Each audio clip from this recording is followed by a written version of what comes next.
साथियों नमस्कार। स्वागत है आप सभी का आपके अपने YouTube channel final solution with banker में। साथियों जैसा कि हमारी घटना चक्र की पीवाईक्यू की सीरीज चल रही है, तो उसमें हमने हिस्ट्री तीनों कंप्लीट कर लिया, एंशिएंट, मिडिवल और मॉडर्न। और इस वीडियो में हम पॉलिटी कंप्लीट करेंगे। और यहाँ हमने घटना चक्र की पीवाईक्यू की किताब जो है वो वन लाइनर वाली किताब उठाई है, क्योंकि एग्जाम में अब ज्यादा समय नहीं है, तो उस तरह की में क्वेश्चन में वीडियो लंबी हो जाती है। तो अब हमें जल्दी से जल्दी क्वेश्चन कवर करते हुए क्विक रिवीजन के मोड में आना है। और इसके बाद मैं एक गाइडेंस की वीडियो बनाऊंगा कि लास्ट 15 डेज में आपको क्या सब करे, और इस चैनल से आपको क्या सब चीजें मिल सकती है, हम क्या कर रहे हैं आपके लिए, इस चैनल के माध्यम से आपको क्या सब चीजें मिलेंगी, ये सारी चीजें मैं उस वीडियो में बताऊंगा। तो आप इस चैनल को सब्सक्राइब कर ले। और आपके एग्जाम से रिलेटेड काफी तैयारी इस पे हो जाएगी, बहुत सारे कंटेंट आपको मिलेंगे, लास्ट मोमेंट में आपको काफी मिलेंगे, लेकिन आप इसको सब्सक्राइब कर लेंगे तो इससे मुझे भी मोटिवेशन मिलती है, और वीडियो को लाइक वगैरह सब करिएगा तो इससे थोड़ी मोटिवेशन मिलती है। तो चलिए शुरू करते हैं आज। तो इसमें पहला चैप्टर हमारा संविधान सभा एवं संविधान निर्माण प्रक्रिया। तो जो पहला क्वेश्चन है इससे कि डॉक्टर राजेंद्र प्रसाद को संविधान सभा का सभापति चुना गया था, तो कब चुना गया था, तो दिसंबर 1946 में ही इनको सीट पर चुना गया था। नेक्स्ट है संविधान सभा की प्रथम बैठक कब हुई थी, तो संविधान सभा की प्रथम बैठक 9 दिसंबर 1946 में हुई थी, और उसी में इनको सभापति चुना गया था। नेक्स्ट है भारतीय संविधान को संविधान सभा द्वारा अंगीकृत किया गया था। तो देखिए ये जो है ये 26 नवंबर 1949 को ही जो है ये चीज आपका किया गया था, कि अपना दिया गया था। लेकिन हमारा सब जो है वो 26 जनवरी 1950 को इसलिए किया गया क्योंकि 26 जनवरी को कांग्रेस ने इसको स्वतंत्रता दिवस के रूप में मनाया था। ये 1930 की बात है। उस टाइम में कांग्रेस ने इसे स्वतंत्रता दिवस के रूप में मनाया था। इसीलिए ये था कि अगर हम नहीं मना पाए, देश को आजादी 1947 में मिली है, तो हम कम से कम 26 जनवरी को अपना संविधान लागू करें, ताकि ये दिन जो है एक मेमोरेबल डे बने। आइए नेक्स्ट है हमारा संविधान को 26 जनवरी के दिन लागू करने का निर्णय। देखिए ये मैंने अभी जस्ट बताया, कांग्रेस ने इस स्थिति को स्वतंत्रता दिवस के रूप में मनाया था। तो साथियों वीडियो में थोड़ा जल्दी जल्दी कवर कर रहा हूँ, तो आप इसमें वीडियो स्पीड स्लो कर सकते हैं। और आप वीडियो पॉज करके अगर क्वेश्चन को खुद से अटेम्प्ट करना चाहते हैं तो अटेम्प्ट कर सकते हैं, क्योंकि ये वन लाइनर है इसलिए, और आपके पास टाइम बहुत ज्यादा कम है। ज्यादा लंबी वीडियो होगी तो आपको देख के ही लगेगा ये बहुत ज्यादा लंबी है, तो इसलिए मैं इसको थोड़ा जल्दी खत्म कर रहा हूँ, ताकि आप इस सब वीडियो तो देखिए। ये सारे क्वेश्चन रामबाण क्वेश्चन है, इनमें से आपको एग्जाम में जरूर बेनिफिट मिलेगा। 10 में से 5 नंबर क्वेश्चन यहाँ से 100% आपके आएंगे। आइए नेक्स्ट है हमारा भारतीय संविधान दिवस मनाया जाता है। कब मनाया जाता है, तो 26 नवंबर को मनाया जाता है। मैंने अभी बताया कि संविधान दिवस जो है, गणतंत्र दिवस मनाते हैं हम 26 जनवरी को, ये 26 नवंबर को मनाते हैं। भारतीय संविधान को अपनाया गया था संविधानिक सभा द्वारा। नेक्स्ट है सर्वोच्च न्यायालय, संविधान, संसद और धर्म में से भारतीय राजनीतिक व्यवस्था में सर्वोच्च क्या है, तो देखिए सबसे सर्वोच्च पे संविधान ही है, संविधान है तभी कुछ है। नेक्स्ट है भारत का संविधान ग्रहण किया गया था, तो देखिए संविधान सभा के द्वारा। ये क्वेश्चन रिपीटेड मोड में है, लेकिन काफी इंपॉर्टेंट क्वेश्चन है। नेक्स्ट है संविधान सभा की व्यापार समिति के व्यवस्थापन के पहले अध्यक्ष थे, तो ये जो क्वेश्चन है ये कन्हैया लाल मणिक लाल मुंशी है। ये सब क्वेश्चन को थोड़ा ध्यान से आप देखिएगा, ये सब क्वेश्चन रिपीटेड हो सकते हैं। और साथियों इसमें हिंदी और इंग्लिश दोनों में है, क्योंकि मैं यहाँ पे ये मान के चल रहा हूँ कि मेरे ज्यादातर व्यूअर जो हिंदी मीडियम के हैं, और इसमें कोई बहुत ज्यादा फर्क होता नहीं है। आपके बगल में इंग्लिश, आप वीडियो पॉज करके खुद भी अटेम्प्ट कर सकते हैं। नेक्स्ट है 29 अगस्त 1947 को गठित संविधान की लेखा समिति में B.R. अम्बेडकर के अतिरिक्त 6 सदस्य थे। कौन सब थे, तो ये हम देख लेंगे। गोपाल स्वामी अयंगर, कन्हैयालाल मणिकलाल मुंशी, अल्लादी कृष्णा स्वामी अय्यर, सैयद मोहम्मद सादुल्ला, B.L. मित्र, D.P. खेतान। ये आपको ऑप्शन मिलेगा कि इनमें से कौन नहीं थे, तो बस आपको एक बार इनका नाम देख लेना है। भारतीय संविधान को बनने में कितना समय लगा था, तो 2 वर्ष 11 माह 18 दिन का समय लगा था। संविधान प्रारूपण समिति के अध्यक्ष कौन थे, तो B.R. अम्बेडकर जी थे। संविधान सभा के सभापति थे तो डॉक्टर राजेंद्र प्रसाद जी थे। भारत का संविधान क्या है, तो उधार का एक बोरा है। ये भारत के संविधान के बारे में कहा गया है, ये उधार का एक बोरा है। आइए अब आते हैं हम संविधान के कुछ अनुसूचियां एवं अनुच्छेद के बारे में जान लेते हैं। यहाँ से भी एक क्वेश्चन डेफिनेटली पूछता है हर साल। तो भारतीय संविधान में मतलब कितने अनुच्छेद है, तो 400 से ज्यादा अनुच्छेद है भारतीय संविधान में। भारतीय संविधान में शामिल है, तो देखिए यहाँ पे 395 अनुच्छेद है, 22 भाग है, 12 सूचियां है। ये शुरुआत में थी, नहीं बाद में अब ये बढ़ गई, बहुत सारे इसमें अनुच्छेद जो है वो एड ऑन हुए हैं। अब देखिए संघीय सूची में क्या है, यहाँ पे मिलान करना है तो संघीय सूची में 97 प्रविष्टियां है, राज्य सूची में 66 और समवर्ती में 47। अभी वर्तमान का हम डाटा पकड़ेंगे, इसको हम नहीं पकड़ेंगे तो 97 100 हो गया है, 66 61 हो गया है और ये 47 को बढ़ा के 52 कर दिया गया है।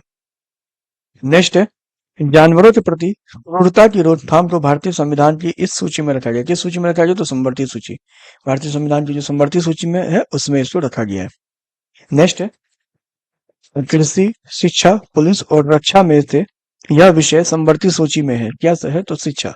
शिक्षा को संवर्ती सूची में रखा गया है। भारतीय संविधान की 10वीं अनुसूची का संबंध है दल बदल विरोधी कानून से। मतलब दल बदल का जो कानून है विरोधी कानून से, ये 10वीं अनुसूची का संबंध है। भूमि सुधार राज्य सूची के संबंध में आता है, कोई भूमि जो है वो राज्य राज्य के हिसाब से आएगी, तो ये राज्य सूची के विषय के अंतर्गत है। भारतीय संविधान में शपथ या शपथ पत्र के प्रारूप दिए गए हैं। तीसरी सूची में शपथ या शपथ पत्र के प्रारूप दिए गए हैं।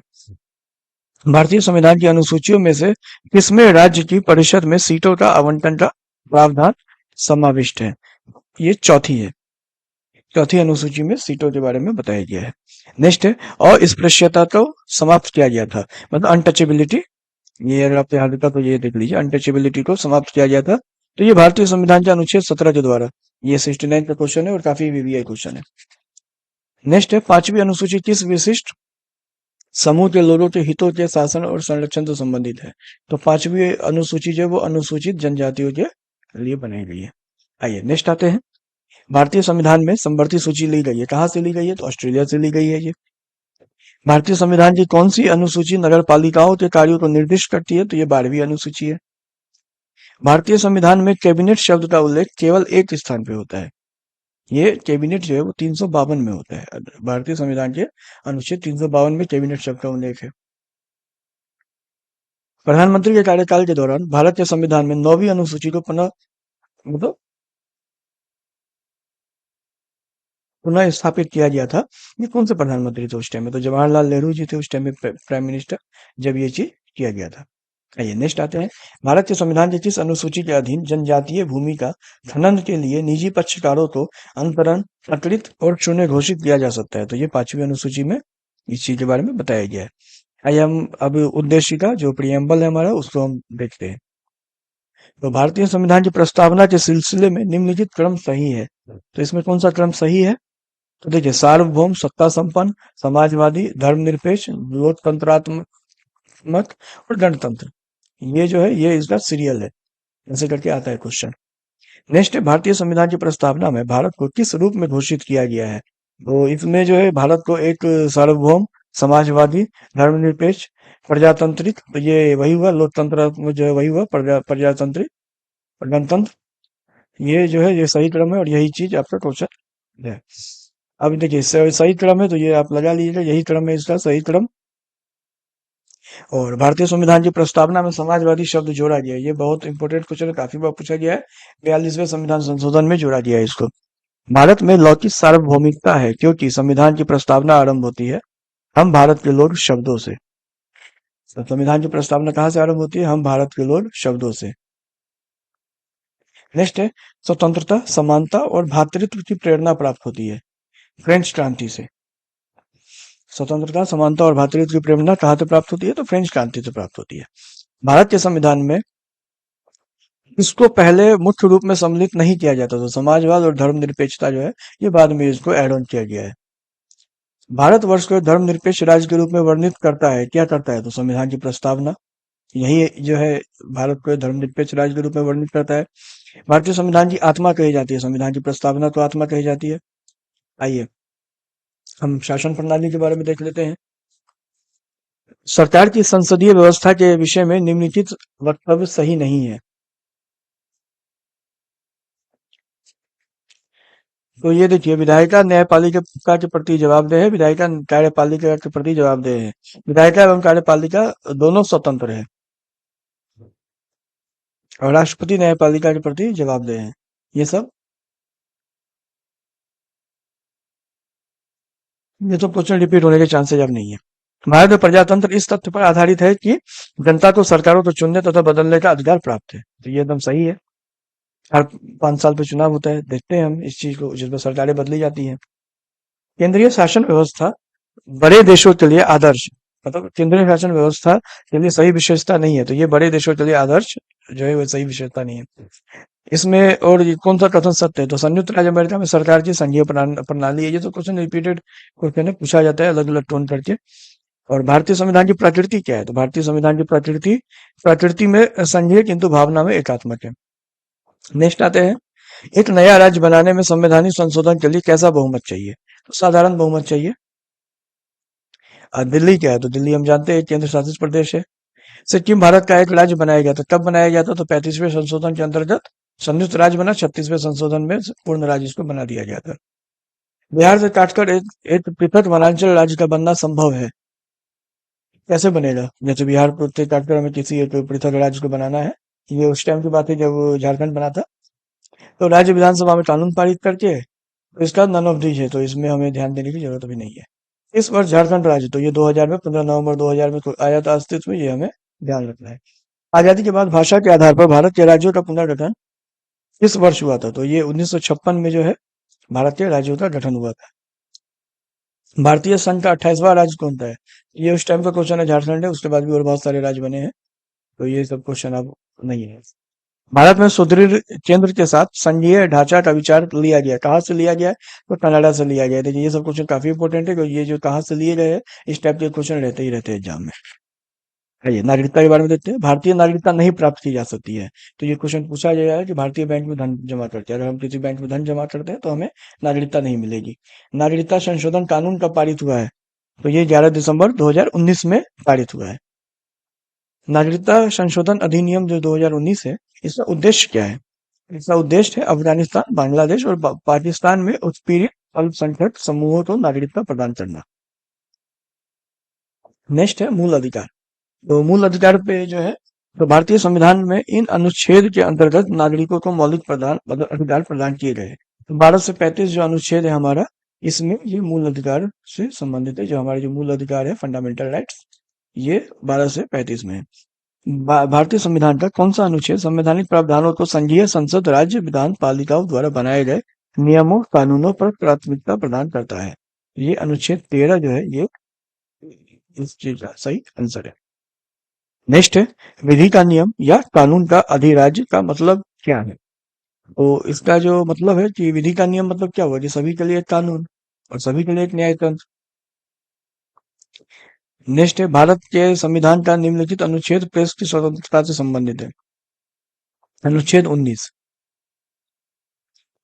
नेक्स्ट है, उच्चतम न्यायालय की व्यवस्था अनुसार निजी भवनों के ऊपर राष्ट्रीय झंडे को फहराना इसके तहत हर नागरिक का मौलिक अधिकार है। तो ये संविधान का अनुच्छेद 19(1) है। काफी वीवीआई क्वेश्चन है, ये दोबारा भी आने के चांसेस है, क्योंकि अभी जस्ट 15 अगस्त बीता है, तो इस चीज को हम ध्यान रखेंगे कि आप निजी भवन के ऊपर जो है राष्ट्रीय झंडा फहराना हर नागरिक का मौलिक अधिकार है। आइए नेक्स्ट आते हैं, भारतीय संविधान में संशोधन करके शिक्षा का अधिकार कब जोड़ा गया? तो भारतीय संविधान में संशोधन करके शिक्षा का अधिकार जो है वो 1 अप्रैल 2010 को जोड़ा गया। नेक्स्ट है, सूचना का अधिकार, काम का अधिकार, शिक्षा का अधिकार और मकान का अधिकार में से यह एक मानव अधिकार भारतीय संविधान के अंतर्गत मौलिक अधिकार भी है। तो शिक्षा का अधिकार, इनको संविधान द्वारा, नेक्स्ट हमारा, इनको संविधान द्वारा मौलिक अधिकारों को लागू करने की शक्ति दी गई है। तो इसका सही आंसर है सर्वोच्च न्यायालय एवं उच्च न्यायालय को ये चीज दिया गया है। संवैधानिक उपचारों में से इसे पोस्टमार्टम भी कहा जाता है। उत्प्रेषण, अधिकार परीक्षा, ये सब 65वीं पेज में पूछा गया है। आइए नेक्स्ट आते हैं, यह मूल अधिकार भारतीय संविधान में नागरिकों को नहीं दिया गया है। तो संपत्ति का अधिकार जो है वो नहीं दिया गया है। इसमें देखिए, उन मौलिक अधिकारों का चयन करें जो भारतीय नागरिकों को प्राप्त है परंतु गैर नागरिकों को नहीं। तो ये जो है भाषण एवं अभिव्यक्ति स्वतंत्रता हमें है, और अल्पसंख्यक का अधिकार जो है ये भारतीय नागरिकों को ही प्राप्त है। नेक्स्ट है, भारतीय संविधान द्वारा प्रदत्त यह अधिकार गैर नागरिकों को भी उपलब्ध है। वही संवैधानिक निराकरण का अधिकार ये सबको उपलब्ध है। संवैधानिक उपचार का अधिकार किसके अंतर्गत है? तो ये मौलिक अधिकार, कानूनी अधिकार और संवैधानिक अधिकार के अंतर्गत है। किसी व्यक्ति की अवैध हिरासत के खिलाफ रिट लागू होती है, तो ये कौन सी रिट होती है? तो बंदी प्रत्यक्षीकरण, इसको कहते हैं बंदी प्रत्यक्षीकरण। आइए नेक्स्ट आते हैं, मौलिक अधिकारों की सूची में से संपत्ति का अधिकार निकाल दिया गया था। ये मोरारजी देसाई जब थे तो उनके शासनकाल के दौरान जो है ये चीज किया गया था। भारतीय संविधान के अनुच्छेद 14 में लिखा हुआ कानून के समक्ष समानता लिया गया, कहाँ से लिया गया है? तो ये ब्रिटेन से लिया गया है। नेक्स्ट है, भारतीय संविधान में मौलिक अधिकारों का विचार कहाँ से लिया गया है? तो यूएस से लिया गया है। नेक्स्ट है, मौलिक अधिकारों को लागू करने के लिए कोर्ट लागू कर सकती है। क्या लागू करेगी कोर्ट? तो रिट लागू करेगी, रिट जारी करती है। संवैधानिक उपचार, जिसे पोस्टमार्टम भी कहा जाता है, ये है अधिकार परीक्षा, क्यू वारंट उसको कहते हैं। नेक्स्ट है, मूल अधिकारों के इस संवर्ग में अस्पृश्यता के रूप में किए गए विभेदन के विरुद्ध संरक्षण समाविष्ट है। इसमें क्या है? समता का अधिकार। इसका सही आंसर समता का अधिकार है। आइए, राज्य के नीति के मतलब नीति निदेशक तत्व जो है, यहाँ से क्वेश्चन आते हैं। ये सारे चैप्टर बहुत ही इंपॉर्टेंट है, इन्हें हम देख रहे हैं इसीलिए। आइए, इसमें पहला सवाल है, कल्याणकारी राज्य की संकल्पना का समावेश भारत के संविधान में है, राज्य के नीति निर्देशक तत्वों में है। नेक्स्ट है, भारत में पंचायती राज प्रणाली की व्यवस्था की गई है, कहा? तो राज्य के नीति निर्देशक सिद्धांत के अंतर्गत। नेक्स्ट है, यह अनुच्छेद पंचायत के गठन के लिए राज्य सरकार को निर्देश देता है, कौन सा अनुच्छेद? तो अनुच्छेद 40।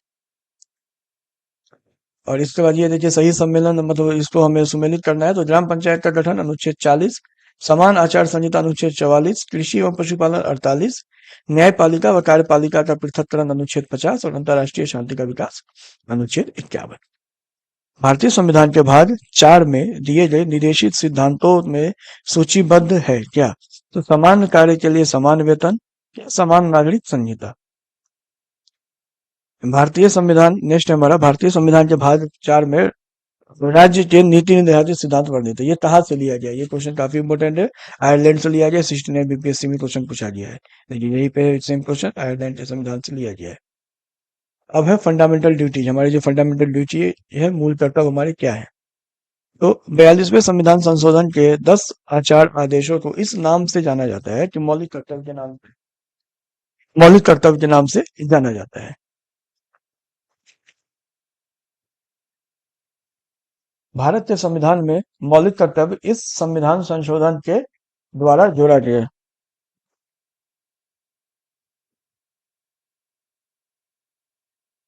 तो 42वें संविधान संशोधन के द्वारा ये जोड़ा गया है। नेक्स्ट है हमारा 42वें संशोधन अधिनियम 1976 से भारतीय संविधान में एक नया अध्याय जोड़ा गया है, तो इसका जो सही आंसर है वो मौलिक कर्तव्य का है। नेक्स्ट है, भारत में मौलिक कर्तव्य है हमारी मिली जुली संस्कृति की समृद्ध विरासत को संरक्षित करना।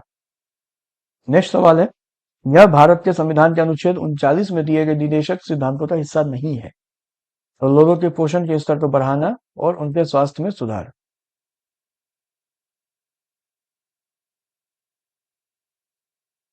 नेक्स्ट है हमारा, भारत के संविधान के 42वें संशोधन के संबंध में निम्नलिखित कथन गलत है। तो इसमें क्या है कि इसने संविधान में 8 मौलिक कर्तव्य जोड़े, इसमें नए नीति निर्देशक सिद्धांत यानी अनुच्छेद 39A, अनुच्छेद 43A और अनुच्छेद 47 जोड़े गए थे। आइए नेक्स्ट है हमारा, राष्ट्रपति के बारे में हम पढ़ेंगे। तो राष्ट्रपति में हम अपना पहला सवाल लेते हैं। भारत के राष्ट्रपति अपनी शक्तियों का प्रयोग करते हैं सीधे अथवा अपने अधीनस्थ अधिकारियों द्वारा। तो नेक्स्ट है, भारत की कार्यपालिका का अध्यक्ष कौन होता है? तो राष्ट्रपति होते हैं। नेक्स्ट है, भारतीय संविधान में केंद्रीय सरकार की अधिशासी शक्तियों को किसमें निहित किया गया है? तो भारत के राष्ट्रपति में निहित किया गया है। भारत में राष्ट्रपति का चुनाव किया जाता है एकल हस्तांतरणीय मत प्रणाली द्वारा एवं आनुपातिक मत प्रणाली द्वारा। नेक्स्ट सवाल है, भारत के राष्ट्रपति के चुनाव मंडल में कौन कौन सम्मिलित होते हैं? तो इसमें जो है ये संसद के दोनों सदनों के सभी निर्वाचित सदस्य और राज्य विधानसभाओं के सभी निर्वाचित सदस्य, इन्हीं को अधिकार है राष्ट्रपति चुनने का। भारत का राष्ट्रपति कितनी बार पुनः चुनाव के लिए पात्र है? तो ये कितनी बार? दोबारा बन सकते हैं। अगर भारत के राष्ट्रपति के चुनाव में कोई विवाद है तो उस विवाद को सौंपा जा सकता है, भारत के सर्वोच्च न्यायालय को सौंपा जा सकता है। भारत के राष्ट्रपति को उसके पद से हटाया जा सकता है, संसद के द्वारा हटाया जा सकता है, यदि राष्ट्रपति एवं उपराष्ट्रपति का पद खाली हो तो भारत के राष्ट्रपति के पद पर कौन होता है? ये भारत का मुख्य न्यायाधीश होता है। और अगर मुख्य न्यायाधीश का भी पद खाली हो तो उस टाइम में जो मुख्य न्यायाधीश के पद पे काम कर रहे होंगे उन्हीं को बनाया जाएगा। एक विधेयक जो संसद में प्रस्तुत किया जाता है कौन सी क्रिया के बाद अधिनियम बन जाता है? तो ये जब राष्ट्रपति अपनी सहमति दे देता है उसके बाद वो विधेयक से अधिनियम बन जाता है। भारतीय संविधान भारत के राष्ट्रपति को अधिकार नहीं देता है राज्यों के मुख्यमंत्री नियुक्ति का। जैसा कि हम जानते हैं कि राज्यों के मुख्यमंत्री जो है वो चुनावी प्रक्रिया के द्वारा बनाए जाते हैं।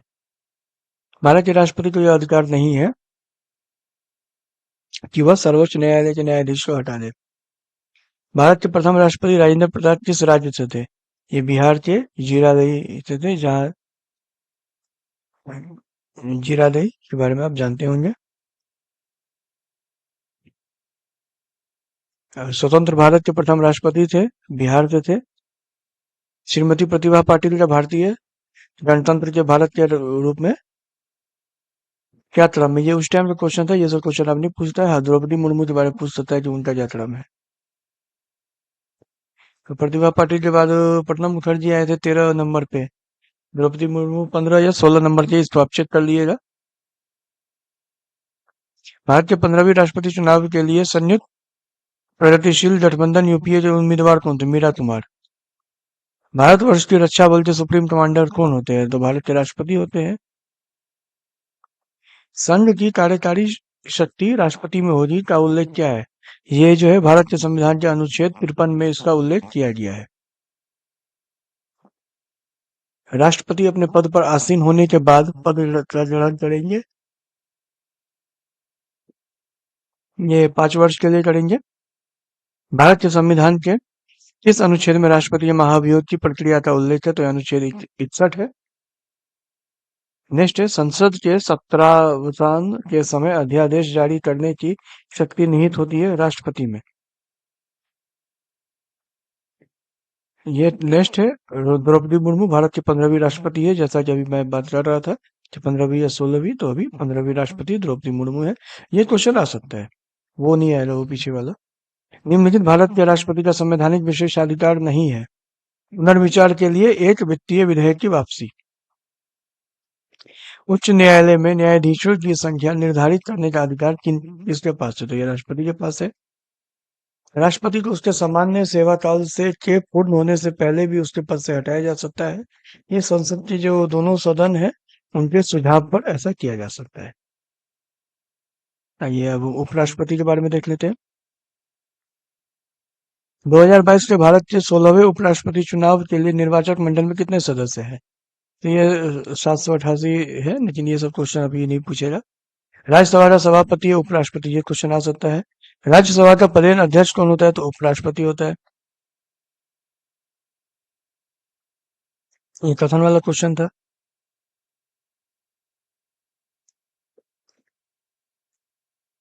मोहम्मद हामिद अंसारी का भारत के उपराष्ट्रपति के रूप में क्रमांक 12वां, ये उस टाइम में हामिद अंसारी थे।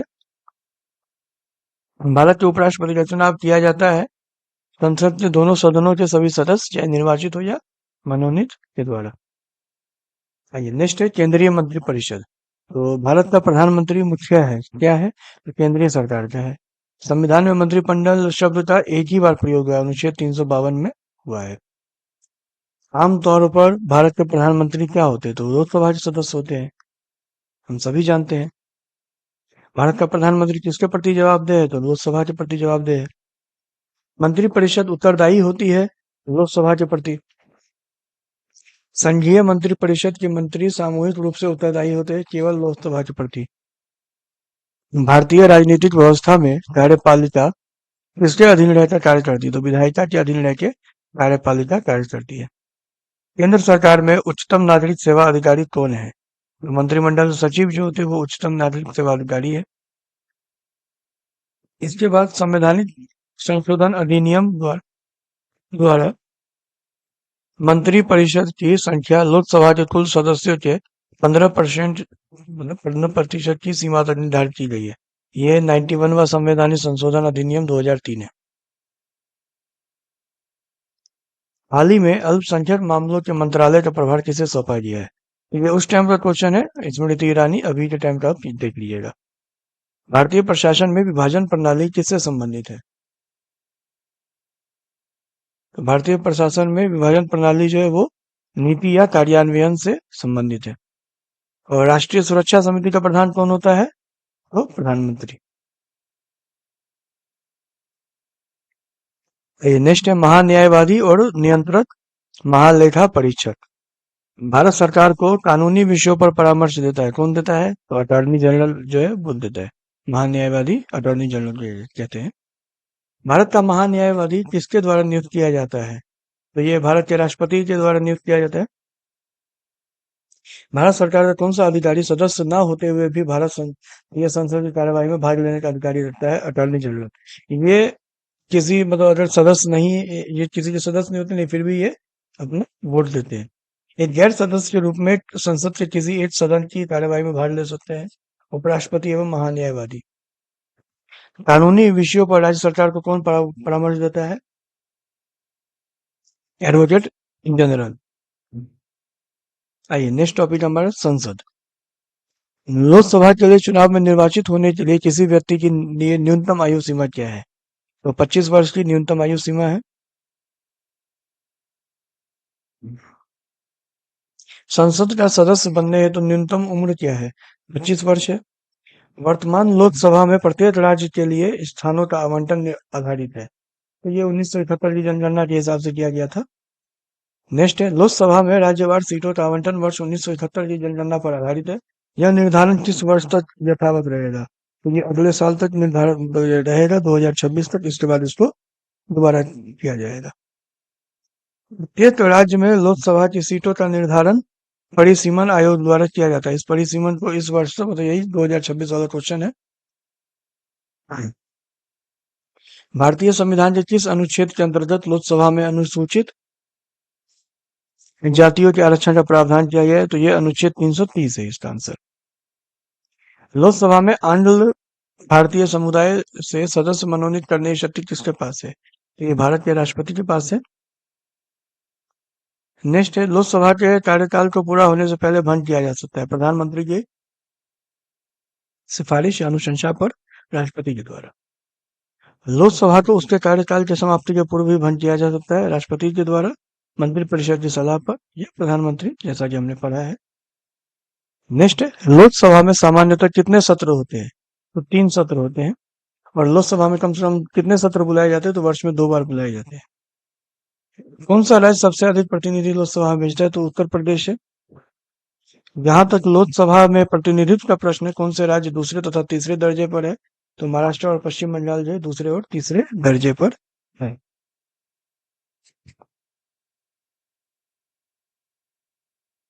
और ये क्वेश्चन बहुत इंपॉर्टेंट है, काफी बार पूछा हुआ है कि लोकसभा का चुनाव, मतलब चुनाव का कोई प्रत्याशी अपनी जमानत खो देता है, अगर उसे 8/6 भी वैलिड वोट के 8/6 भी नहीं प्राप्त हुए, तो वो अपनी जमानत खो देता है।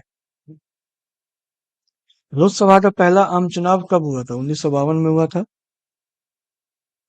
नेक्स्ट है 9वीं लोकसभा भंग की गई थी, ये मार्च 1991 में भंग की गई। इसके बाद नेक्स्ट है भारत में 12वीं लोकसभा के लिए निर्वाचन हुए, फरवरी 1998 में निर्वाचन हुए थे। नेक्स्ट है लोकसभा का नेता कौन है? तो प्रधानमंत्री होता है। लोकसभा के स्पीकर का निर्वाचन होता है लोकसभा के सभी सदस्यों के द्वारा। राज्यसभा में क्या होते हैं? तो राज्यसभा में 250 सदस्य, जिनमें से 12 सदस्य भारत के राष्ट्रपति द्वारा मनोनीत किए जाते हैं। राज्यसभा में राज्यों को प्रतिनिधित्व किस आधार पर दिया जाता है? उनकी जनसंख्या के अनुपात में स्थान। राज्यसभा के सदस्य चुने जाते हैं 6 वर्ष के लिए। राज्यसभा तो स्थायी सदन कहते हैं, क्योंकि इसे जो है विकृत नहीं किया जा सकता है। लोकसभा और राज्यसभा में यही एक फर्क है कि इसे विकृत नहीं किया जा सकता है राज्यसभा को। हमारे संविधान के अनुसार राज्यसभा का कार्यकाल समाप्त होने का विषय ही नहीं है। राज्यसभा को भंग करने का अधिकार किसके प्राप्त है? तो ये किसी को नहीं है। अभी हमने पढ़ा है कि राज्यसभा को भंग ही नहीं किया जा सकता, तो फिर कैसे किसी के पास अधिकार प्राप्त होगा? राज्यसभा द्वारा राष्ट्रपति द्वारा राज्यसभा में कितने व्यक्ति मनोनीत किए जाते हैं? दोबारा किस सभा का अध्यक्ष उसका सदस्य नहीं होता? तो राज्यसभा का जो अध्यक्ष होता है वो राज्यसभा का अध्यक्ष सदस्य नहीं होता है। राज्यसभा के चेयरमैन है भारत के उपराष्ट्रपति, जो कि राज्यसभा के सदस्य नहीं होते। इसके बाद राष्ट्रपति क्या है? तो संसद का हिस्सा होता है। संसद के दो सत्रों के बीच अधिकाधिक अंतराल होना चाहिए 6 महीने का, उससे ज्यादा का अंतराल नहीं होना चाहिए। एक एमपी की सीट को रिक्त घोषित किया जा सकता है यदि वह सदन से लगातार 2 माह की अवधि के लिए अनुपस्थित रहता है। राजनीतिक शब्दावली में शून्य काल का क्या अर्थ है? तो राजनीतिक शब्दावली में शून्य काल का अर्थ है प्रश्न और उत्तर सत्र, 0 आवर कहते हैं इसको। संसद के दोनों सदनों का संयुक्त अधिवेशन आयोजित होता है एक ऐसे विधेयक पर विचार करने और उसे पारित करने के लिए जिस पर दोनों सदनों में मतभेद हो। इसका नन ऑफ दीजिए, इसलिए इसको नहीं पढ़ते हैं। भारतीय संविधान के अनुच्छेद 110 के अनुसार धन विधेयक की परिभाषा में क्या सम्मिलित है? टैक्स लगाना, समाप्त करना व उसके विनियमन में प्रत्यावर्तन। इसके बाद भारत की संचित निधि के धन को विनियोग करना, भारत की संचित निधि से धन खर्च मतलब खर्च का विवरण देना। धन विधेयक पेश किया जा सकता है केवल लोकसभा में। निम्नलिखित में से क्या सही नहीं है? तो धन विधेयक की शुरुआत राज्यसभा में होती है, ये सही नहीं है। लेखा अनुदान बना है बजट पारित होना लंबित होने के कारण निधि आवंटन हेतु। नेक्स्ट है कटौती प्रस्ताव का उद्देश्य क्या होता है? तो बजट प्रस्तावों के खर्चों में कमी का प्रस्ताव प्रस्तुत करना जो है ये कटौती प्रस्ताव हुआ। नेक्स्ट है लोक लेखा समिति अपनी रिपोर्ट प्रस्तुत करती है, लोकसभा के स्पीकर को करती है। इसके बाद संसदीय समिति कार्यपालिका की नियम विनिमय बनाने के लिए प्रत्यायोजित शक्ति से संबंधित है। अधीनस्थ विचार पर विधान पर समिति। भारत के संसद का व्यय नियंत्रित किया जाता है, तो भारत के संसद के द्वारा किया जाएगा व्यय नियंत्रित। व्यय मतलब जो एक्सपेंस होता है उसकी बात यहाँ पे की जा रही है। राष्ट्रपति द्वारा राज्यसभा के लिए नामित सदस्यों की संख्या कितनी होती है? तो 12, ये हम पढ़े हैं, काफी इंपोर्टेंट क्वेश्चन है, बार बार आ रहा है। राज्यसभा में प्रतिनिधित्व में शामिल है भारत के राष्ट्रपति द्वारा मनोनीत सदस्य, अप्रत्यक्ष रूप से नागरिकों द्वारा उनके प्रतिनिधियों के माध्यम से चुने गए सदस्य।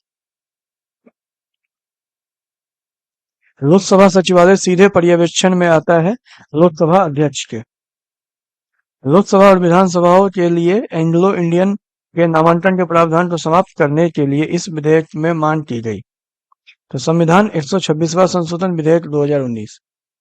भारत में संविधान संशोधन किया जा सकता है संसद के द्वारा। राज्यों के पुनर्गठन की शक्ति है किसके पास? तो संसद के पास में है। इस अनुच्छेद के तहत अध्यक्ष सदन के किसी भी सदस्य को अपनी मातृभाषा में बोलने की अनुमति दे सकता है। ये अनुच्छेद 120(1) है जिसमें आप किसी भी अपनी मातृभाषा में बात कर सकते हैं। नए संसद भवन में सांसदों के लिए कुल सीटों की संख्या है 1272। ये टीआरई का क्वेश्चन है, ये सब क्वेश्चन इंपोर्टेंट है, इस बीच में पूछे गए हैं। राज्यसभा के पास लोकसभा से ज्यादा शक्ति है एक नई अखिल भारतीय सेवा के निर्माण के लिए। भारत के संविधान में संशोधन की प्रक्रिया शुरू की जा सकती है लोकसभा और राज्यसभा द्वारा।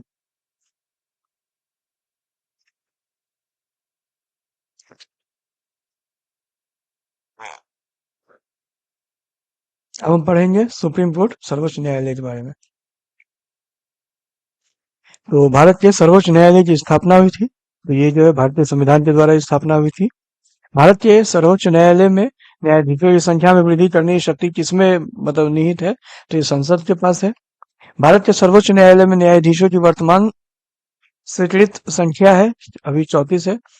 भारतीय सर्वोच्च न्यायालय में न्यायाधीशों की नियुक्ति कौन करता है? तो राष्ट्रपति करता है। सर्वोच्च न्यायालय का न्यायाधीश अपने पद से त्यागपत्र किसको दे सकता है? तो राष्ट्रपति को। सर्वोच्च न्यायालय के न्यायाधीशों की सेवानिवृत्ति की उम्र क्या है? तो ये 65 वर्ष की उम्र है।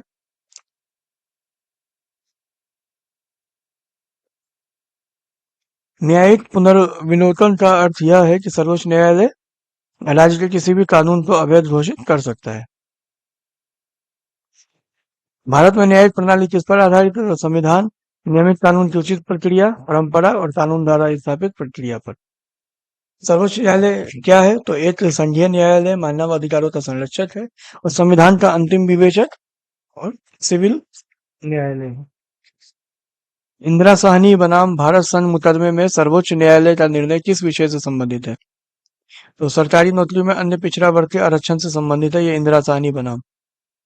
ए एस आनंद 1990 के दशक के अंत में किस पद पर कार्यरत थे? तो ये भारत के मुख्य न्यायाधीश के पद पर थे। हाल ही में भारत की संसद ने 3 तलाक कानून पारित करके भारत के सर्वोच्च न्यायालय के किस वर्ष के विनिर्णय को समर्थन दिया, जिसने 3 तलाक को असंवैधानिक बना दिया था? तो ये 2017। भारतीय संविधान में सर्वोच्च न्यायालय के मूल अधिकार क्षेत्र को परिभाषित किया जाता है अनुच्छेद 131 के द्वारा। भारत के सर्वोच्च न्यायालय से संबंधित है तो टोलोजियम प्रणाली जो है वो अपीलीय अधिकार क्षेत्र, मूल अधिकार क्षेत्र। भारत के सर्वोच्च न्यायालय ने इस मामले में संभावित अधिनिर्णय के सिद्धांत को अपनाया। गोलकनाथ बनाम पंजाब राज्य करके एक केस था, उसमें उसने संभावित अधिनिर्णय के सिद्धांत को अपनाया था। नेक्स्ट है, कॉलेजियम प्रणाली के बारे में निम्नलिखित कथन सही है? तो ये जो सही है ये हम देख रहे हैं यहाँ पे। तो सुप्रीम कोर्ट कॉलेजियम मतलब जो है 5 सदस्यीय निकाय है जिसका नेतृत्व भारत के मौजूदा मुख्य न्यायाधीश सीजेआई करते हैं, चीफ जस्टिस ऑफ इंडिया। और इसमें उस समय न्यायालय के 4 अन्य वरिष्ठतम न्यायाधीश शामिल होते हैं। और उच्च न्यायालय और उच्च न्यायालय के न्यायाधीशों की नियुक्ति कॉलेजियम प्रणाली के माध्यम से ही की जाती है। ये क्वेश्चन 68-69 में पूछा हुआ है, तो और 70 में नहीं पूछा था, नहीं 71वीं में इसके पूछने के चांसेस काफी हाई है। सर्वोच्च न्यायालय की न्यायिक समीक्षा शक्ति के संबंध में निम्नलिखित कथन असत्य है। तो ये असत्य कथन पे हम विचार नहीं करेंगे। नेक्स्ट क्वेश्चन है हमारा, भारतीय न्यायपालिका विलासी मुकदमेबाजी से ग्रसित है, ये किसने कहा था? तो एन वी रमन्ना है, इन्होंने ये बात कही थी भारतीय न्यायपालिका के बारे में। उच्च न्यायालय के अधिकार क्षेत्र में बदलाव किया जा सकता है सिर्फ संसद के द्वारा। नेक्स्ट है, राज्य विधानमंडल एवं मंत्रिपरिषद। तो इसमें जो पहला सवाल है, राज्य सरकार का कार्यकारी अध्यक्ष संवैधानिक प्रमुख कौन है? तो ये राज्यपाल है। किसी राज्य का राज्यपाल नियुक्त किया जाता है किसके द्वारा? राष्ट्रपति द्वारा। भारतीय संविधान के अनुसार राज्यों की विधायिका में सम्मिलित है राज्यपाल, विधानसभा एवं विधान परिषद जहां इसका अस्तित्व है। भारत में राज्य विधान पालिकाओं का उच्च सदन है, तो ये विधान पालिका परिषद है। भारत के किसी राज्य में विधान परिषद का सृजन अथवा उसकी समाप्ति की जा सकती है, ये राज्य विधानसभा के तत्संबंधी संकल्प पारित करने पर संसद द्वारा। राज्य विधान परिषद के सदस्य इस श्रेणी से नहीं चुने जाते। किस श्रेणी से? तो उद्योगपति से। उद्योगपति से ऐसा कोई नहीं चुने जाते हैं। केरल, हिमाचल प्रदेश, दिल्ली और बिहार राज्यों में कहा मतलब विधान परिषद है, कहा? तो बिहार। विधान परिषद कहाँ है? तो बिहार में, इन सब में से। भारतीय संविधान के अनुच्छेदों में यह राज्य की विधानसभाओं के निर्वाचन का प्रावधान प्रस्तुत करता है, अनुच्छेद 170। नेक्स्ट, अरुणाचल प्रदेश, हिमाचल प्रदेश, मणिपुर और मेघालय में से इस राज्य की विधानसभा में सदस्यों की संख्या अधिक है, तो ये हिमाचल प्रदेश है। इस टाइप के क्वेश्चन अब नहीं आते हैं। जम्मू और कश्मीर राज्य के विभाजन के बाद बने किस केंद्र शासित प्रदेश की अपनी कोई विधायिका नहीं है? तो ये लद्दाख की कोई विधायिका नहीं है। यदि किसी राज्य की विधानसभा का अध्यक्ष जो है वो पद त्यागना चाहे तो उसे अपना त्याग पत्र किसे देना चाहिए? तो उपाध्यक्ष को वो अपना त्याग पत्र दे सकता है। केंद्र शासित प्रदेश के मुख्यमंत्री जहां पर इस तरह का प्रावधान है नियुक्त किए जाते हैं राष्ट्रपति के द्वारा। राज्य का मंत्री परिषद सामूहिक तौर पर उत्तरदायी है विधानसभा के प्रति। नेक्स्ट आते हैं उच्च न्यायालय। अब हम हाईकोर्ट के बारे में देख लेते हैं। इलाहाबाद, दिल्ली, गुजरात और बंबई उच्च न्यायालयों में से यह एक से अधिक राज्य केंद्र शासित प्रदेश के लिए। तो ये बंबई उच्च न्यायालय, हालांकि ऐसे ऐसे बहुत जगह पर है। बंबई का गोवा के लिए भी रहता है और ऐसे ऐसे बहुत जगह पे है जो कि एक ही हाईकोर्ट है और 2-3 राज्य को या केंद्र शासित प्रदेश को कवर किया हुआ है। एक उच्च न्यायालय का न्यायाधीश अपना त्याग पत्र संबोधित करता है राष्ट्रपति को देगा। बाबरी मस्जिद राम जन्मभूमि का विवाद जो इलाहाबाद उच्च न्यायालय लखनऊ न्यायपीठ के समक्ष है, क्या प्रकार है? तो ये जो है ये टाइटल सूट है, सत्वाधिकार मुकदमा। और नेक्स्ट है, जिस उच्च न्यायालय ने फैसला दिया कि एक ही बार में 3 तलाक कहने से तलाक होना गैर कानूनी है? तो ये इलाहाबाद हाईकोर्ट ने दिया था। भारत में चलित न्यायालय मोबाइल कोर्ट इनका मानस पुत्र है, ये डॉक्टर एपीजे अब्दुल कलाम था। नेक्स्ट देते हैं, केंद्र राज्य संबंध, आपात उपबंध और वित्त आयोग। निम्न में से किस वर्ष सरकार या आयोग जिसे केंद्र राज्य संबंधों में परिवर्तन की संस्तुति का आधार अधिकार दिया गया था ने अपना प्रतिवेदन जमा किया था? तो ये 1988 इसका सही आंसर है। नेक्स्ट है, भारतीय संविधान का अनुच्छेद 300 किससे संबंधित है? तो ये मुकदमे तथा कार्यवाही से संबंधित है। इस अनुच्छेद के अनुसार भारत के राष्ट्रपति द्वारा राष्ट्रीय आपातकाल की घोषणा की जा सकती है। तो ये अनुच्छेद 352 है। भारतीय राष्ट्रपति राष्ट्रीय आपातकाल की घोषणा कर सकता है। कब कर सकता है? तो हथियारबंद विद्रोह के आधार पर, बाहर से जो आक्रमण होते हैं उसके आधार पर, या युद्ध के आधार पर। प्राय किसकी सलाह पर राज्य में राष्ट्रपति शासन लागू किया जाता है? तो ये गवर्नर की सलाह पर लागू किया जाता है। प्रथमतः आपातकाल की स्थिति की घोषणा जो है, मतलब 6 महीने से ज्यादा नहीं की जा सकती है। भारत के वित्त आयोग के संदर्भ में निम्नलिखित कथन सही है?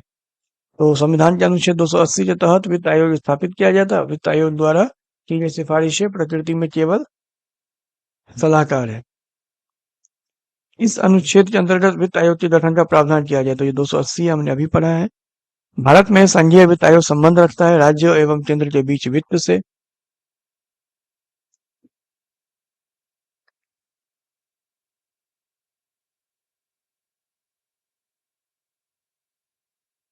अगला है हमारा लोकपाल और महत्वपूर्ण आयोग। तो योजना आयोग की स्थापना कब हुई थी? तो 15 मार्च 1950 में हुई थी। किस राज्य में पहला लोकायुक्त स्थापित हुआ था? तो ये महाराष्ट्र में हुआ था। स्वतंत्र भारत के प्रथम विधि आयोग के अध्यक्ष कौन थे? तो श्री MC सेतलवाड। संविधान समीक्षा आयोग जिसे फरवरी 2000 में गठित किया गया था, तो उसके अध्यक्ष कौन थे? तो MN वेंकटचलैया। राज्य लोक सेवा आयोग का अध्यक्ष किसके द्वारा नियुक्त किया जाता है? तो राज्य के राज्यपाल द्वारा। इसके बाद बिहार, सिक्किम, हिमाचल प्रदेश और जम्मू कश्मीर में से किस राज्य को केंद्र सरकार द्वारा विशेष श्रेणी का दर्जा नहीं प्रदान किया गया? तो ये बिहार है। चुनाव आयोग और राजनीतिक दल, तो भारत के संविधान का कौन सा अनुच्छेद भारतीय आयोग की स्थापना से संबंधित है? अनुच्छेद 324। केंद्र और राज्य की व्यवस्थापिकाओं के लिए मतदान की न्यूनतम उम्र की सीमा 21 वर्ष से घटाकर 18 वर्ष की गई। 61वें संशोधन 1989 से। भारत में यदि एक राज्य एक चुनाव लागू किया जाता है तो भारतीय संविधान के किस अनुच्छेद में संशोधन की आवश्यकता होगी? तो ये अनुच्छेद 83, अनुच्छेद 172 और अनुच्छेद 356। भारत में मतदान के लिए प्रयोग की जाने वाली मशीन वीवीपैट का संस्करण क्या है? तो ये M3 संस्करण है। ये वीवीपैट एक, मतलब ये मशीन है, जैसे पहले था बैलेट बॉक्स और कंट्रोल यूनिट था। ये यहाँ पे बैलेट दिया जाता था और अंदर जाके वो अपने उम्मीदवार को देते थे वोट। और वीवीपैट में एक डिस्प्ले रहती है जिसमें वो पर्ची गिरती है कि आपने किन्हें वोट दिया, वो आप वहां देख सकते हैं। और वो गिर के नीचे एक बॉक्स रहता है, उस बॉक्स में जमा हो जाती है। भारत के राजनीतिक दलों के संबंध में निम्नलिखित कथन सही है? तो ये लोक प्रतिनिधित्व अधिनियम 1951 राजनीतिक दलों के पंजीकरण का प्रावधान करता है। राजनीतिक दलों का पंजीकरण निर्वाचन आयोग करता है। राष्ट्रीय स्तर का राजनीतिक दल वह है जिसे 4 या अधिक राज्यों में मान्यता प्राप्त है। 1999 के आम चुनाव में निर्वाचन आयोग द्वारा मान्यता प्राप्त 6 राष्ट्रीय और 48 राज्य स्तरीय दल थे। नेक्स्ट है, भारत के विभिन्न राजनीतिक दलों को राष्ट्रीय या क्षेत्रीय दल का दर्जा देने का अधिकार किसको है? तो चुनाव आयोग के पास में है। आम आदमी पार्टी कौन सी पार्टी है? तो राष्ट्रीय पार्टी है, पंजीकृत पार्टी है। आइए नेक्स्ट है संविधान संशोधन। तो भारतीय संविधान में संशोधन के लिए विधेयक लाया जा सकता है, तो या तो लोकसभा में या राज्यसभा में। भारतीय संविधान के लिए प्रथम संशोधन विधेयक लाया गया 1951 में। इस संविधान अधिनियम को लघु संविधान कहा गया था। तो ये 42वां मतलब संविधान अधिनियम है। तो इसमें इतने सारे संशोधन किए गए कि इसको एक लघु संविधान ही कहा गया है। भारतीय संविधान की 8वीं सूची में मान्य सरकारी भाषाओं की संख्या है 22। संविधान प्रावधान के संशोधन का प्रावधान दिया गया है भाग 20 अनुच्छेद 368 में। दिल्ली को राष्ट्रीय राजधानी क्षेत्र नाम दिया गया 69वां संविधान संशोधन कानून द्वारा। 73वें संविधान संशोधन अधिनियम के तहत पंचायती राज संस्थाओं में चुनाव लड़ने के लिए न्यूनतम आयु है 21 वर्ष। 73वें संशोधन के बाद विकेंद्रीकरण किया गया, सॉरी, निर्णय लेने की शक्तियों का, पूर्ण व्यवस्था प्रशासनिक शक्तियों का। भारतीय संविधान की प्रस्तावना में समाजवादी एवं धर्मनिरपेक्ष शब्द जोड़े गए 42वें संविधान संशोधन के द्वारा। नेक्स्ट है स्थानीय स्वशासन। भारतीय संविधान के निम्नलिखित अनुच्छेदों में से कौन सा अनुच्छेद राज्य की सरकारों को ग्राम पंचायतों को संगठित करने का निर्देश देता है? तो ये अनुच्छेद 40 है। पंचायती राज को भारतीय संविधान के 73वें संशोधन के अंतर्गत स्वशासन की इकाई के रूप में संगठित किया गया है। 73वें संविधान संशोधन कानून की वैधानिक शुरुआत किस संविधान संशोधन बिल से हुई? तो ये 64वां संविधान संशोधन बिल है। किस संवैधानिक संशोधन के द्वारा पंचायती राज संस्थाओं को संवैधानिक स्तर प्राप्त हुआ? 73वां संशोधन है ये। भारत के संविधान के 73वें संशोधन का संबंध है पंचायती राज व्यवस्था से। पंचायती राज व्यवस्था मतलब संस्थाओं को 29 कार्यों की सूची किस अनुच्छेद के तहत दी गई? तो ये अनुच्छेद 243 जी है।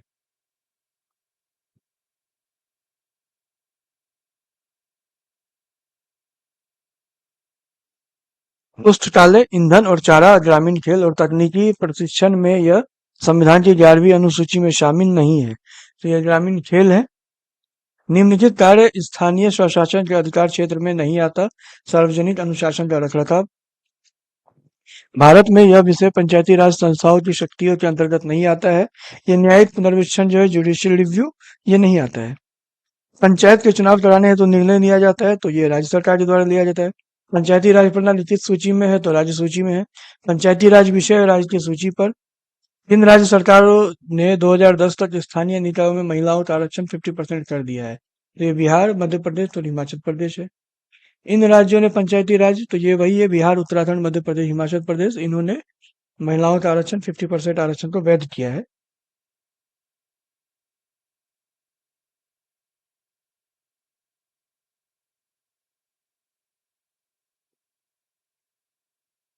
पंचायती राज का प्रधान लक्ष्य है ग्रामवासियों में शक्ति का विकेंद्रीकरण। सरकार की पंचायती राज प्रणाली का प्रमुख विशेषता क्या है? तो इनमें सरकार की 3 श्रेणियां होती है जिसका लक्ष्य गांवों को सामाजिक एवं आर्थिक न्याय प्रदान करना होता है और जिला परिषद में इसके सदस्य के रूप में सांसद होते हैं। सफलतापूर्वक कार्य हेतु पंचायती राज को पूरे सहयोग की जरूरत पड़ती है स्थानीय जनता की।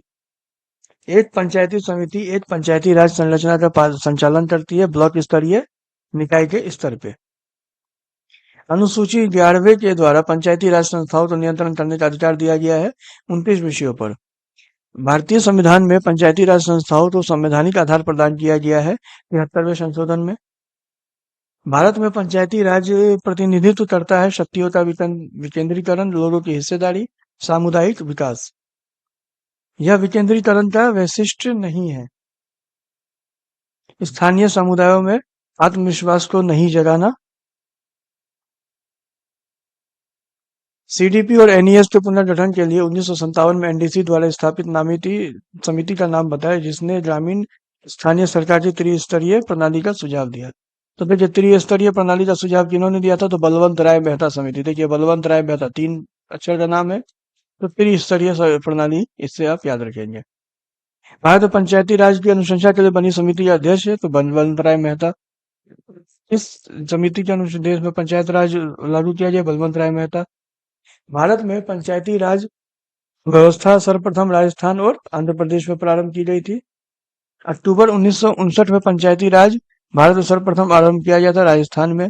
विकेंद्रीकरण प्रणाली की सिफारिश किसने की थी? तो ये बलवंत राय मेहता है। और यहाँ पे कुछ सम्मेलन है ये आप मतलब सुमेलन है इसको देख लीजिएगा। C.H. Hanumanta Rao 1984, G.V.K. Rao 1985, Ashok Mehta 1978, M. Singhvi 1986 और बलवंत राय मेहता 1957। अब देखिए अशोक मेहता समिति ने निम्नलिखित की सिफारिश की तो पंचायती राज की द्विस्तरीय। तो देखिए बलवंत राय मेहता त्रिस्तरीय 3 अक्षर है और अशोक मेहता में 2 अक्षर है तो ये द्विस्तरीय की। निम्नलिखित में से किस कमेटी आयोग ने न्याय पंचायत बनाने की सिफारिश की थी? तो अशोक मेहता कमेटी। पंचायत राज की त्रिस्तरीय प्रणाली में क्या आते हैं? तो ग्राम पंचायत आते हैं, क्षेत्र पंचायत समिति और जिला परिषद आते हैं। इसका निर्माण पंचायती राज व्यवस्था के तहत हुआ था। किसका? तो ग्राम पंचायत का। इस राज्य में पंचायत व्यवस्था नहीं है। नागालैंड, मिजोरम और मेघालय में नहीं है। ब्लॉक स्तर पर पंचायत समिति प्रशासनिक प्राधिकरण है। भारत में ब्लॉक स्तर पर बनी पंचायत समिति केवल प्रशासनिक प्राधिकारी है। पंचायतों की वित्तीय स्थिति की समीक्षा के लिए राज्य सरकार प्रत्येक 5 वर्षों में क्या गठित करती है? तो वित्त आयोग गठित करती है। 73वें संशोधन अधिनियम 1992 11 अनुसूची अनुच्छेद 243 जी द्वारा कितने विषयों को पंचायतों के प्रशासनिक नियंत्रण में रखा गया था? तो ये 29 विषय है। सर्वप्रथम त्रिस्तरीय पंचायती राज अपनाया गया, तो ये राजस्थान में अपनाया गया था।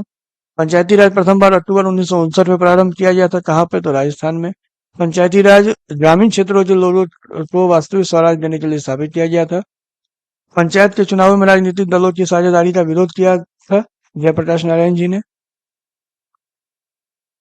म्यूनिसिपल कॉर्पोरेशन साधारणतः स्थापित की जाती है बड़े कस्बों के प्रशासन के लिए। पंचायती राज मंत्रालय भारत सरकार में बनाया गया 2004 में। पंचायती राज व्यवस्था के धुर विरोधी थे, मतलब ये जो इनके विरोधी थे, तो ये बी आर अम्बेडकर जी थे। पंचायत सदस्य की अयोग्यता का प्रश्न निर्धारित किया जाएगा ऐसे प्राधिकारी द्वारा जो राज्य विधानमंडल द्वारा निर्धारित होगा। पंचायती राज व्यवस्था राजस्थान के बाद प्रारंभ की गई थी आंध्र प्रदेश में। सामुदायिक विकास कार्यक्रम प्रारंभ हुआ 2 अक्टूबर 1952 को। पंचायती राज विषय है राज्य सूची का। तो साथियों, ये थे पॉलिटी के कुछ सवाल वन लाइनर जो कि हमने जल्दी जल्दी में कवर किए, क्योंकि समय की बहुत ज्यादा कमी है। और इसके बाद अब आपको घटना चक्र की साइंस और ज्योग्राफी भी इस चैनल पर कंप्लीट रहेगी। अगर आप यहाँ तक आए तो चैनल को सब्सक्राइब कर दे। इसके बाद और इस चैनल पे आपको करंट अफेयर्स मिलेगा, जैसा कि मैंने आपको कहा था करंट अफेयर्स के लिए आपको कहीं जाने की जरूरत नहीं है। तो करंट अफेयर्स आपकी इस चैनल के माध्यम से अच्छे से तैयारी हो जाएगी। और भी हम देखते हैं इस पे हम आपको क्या सब प्रोवाइड करा सके। तो वीडियो पसंद आए तो लाइक कर दीजिएगा और कुछ यहाँ पे कमेंट करिएगा और अपनी जो तैयारी करने वाले दोस्त हैं उनके साथ इसको शेयर करिएगा। धन्यवाद।